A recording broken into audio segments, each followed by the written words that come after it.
नमस्ते दोस्तों, life is a gift में आपका हार्दिक स्वागत है। आज हम जानेंगे परमहंस श्री वासुदेवानंद जी के बारे में। परमहंसाचार्य श्रीमद् वासुदेवानंद सरस्वती स्वामी महाराज, जिन्हें हम परम पूज्य टेम्बे स्वामी के नाम से भी जानते हैं।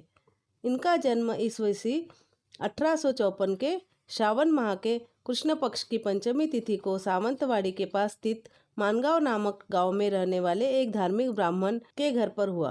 उनके पिता का नाम श्री गणेश टेम्बे और माता का नाम सौ रमाबाई था। बचपन से ही टेम्बे स्वामी का नामकरण वासुदेव ऐसा हुआ था।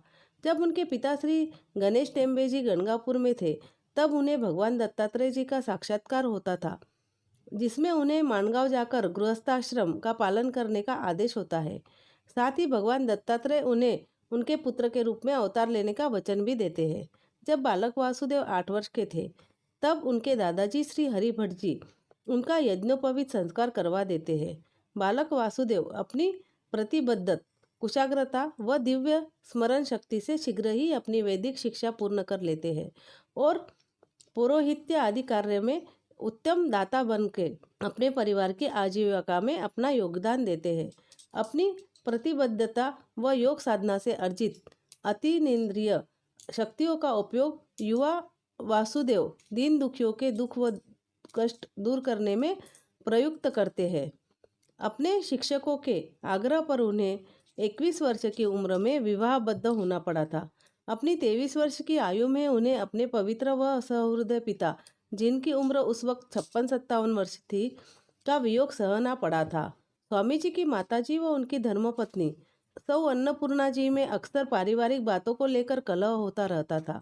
युवा वासुदेव जी के जीवन में शांति न होने के कारण उनका सांसारिक मोहभंग अत्यंत तीव्र गति से हो गया था। आगे चलकर युवक वासुदेव नरसोबावाड़ी की यात्रा करते हैं, जहाँ उन्हें श्री गोविंद स्वामी और श्री मुनि स्वामी मार्गदर्शित करते हैं। भगवान दत्तात्रेय के दृष्टांत होने पर वासुदेव शास्त्री मानगांव में ईस्वी सन 1883 में दत्त मंदिर अनुस्थापित करते हैं। शीघ्र ही यह मंदिर प्रसिद्धि को प्राप्त हो जाता है और वहाँ भाविक जन अत्यधिक संख्या में दर्शन करने आने लगते हैं। अब श्री वासुदेव शास्त्री को सम्मानपूर्वक वासुदेव बुआ कहकर संबोधित किया जाने लगा था। भगवान दत्तात्रेय जी के निर्देशानुसार मानगांव में 7 वर्ष व्यतीत करने के बाद स्वामी जी अपनी गर्भवती पत्नी को साथ लेकर मानगांव छोड़कर नरसिंहवाड़ी में आ जाते हैं। कुछ ही समय बाद सौ अन्नपूर्णा देवी एक मृत शिशु को जन्म देती है। ईस्वी सन 1891 में भगवान दत्तात्रेय बुआ को उत्तर की तरफ जाने के लिए निर्देशित करते हैं। गंगाखेड़ नामक स्थान पर उनकी समर्पित पत्नी का हैजे की बीमारी से देहावसान हो जाता है।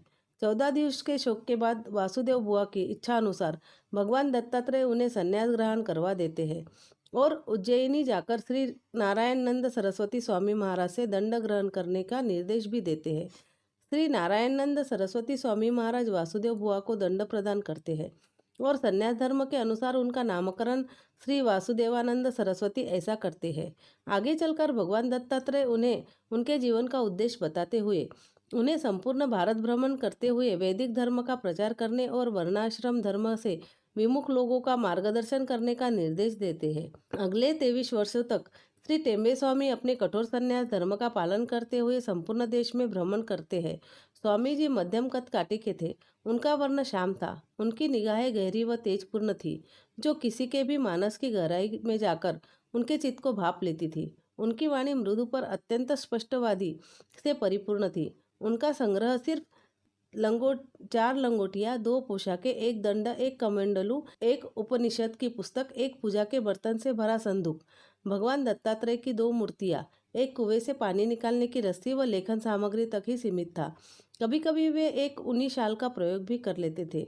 वे अपने कपड़े स्वयं धोते थे और पैरों में कोई पदत्राण धारण किए बिना ही पदयात्रा किया करते थे। एक बार उनके एक भक्त ने उनके पैरों से 20 धसे हुए कांटे निकाले थे, जबकि स्वामी जी ने कभी ऐसा न तो चाहा था, ना ही ऐसा कोई संकेत दिया था।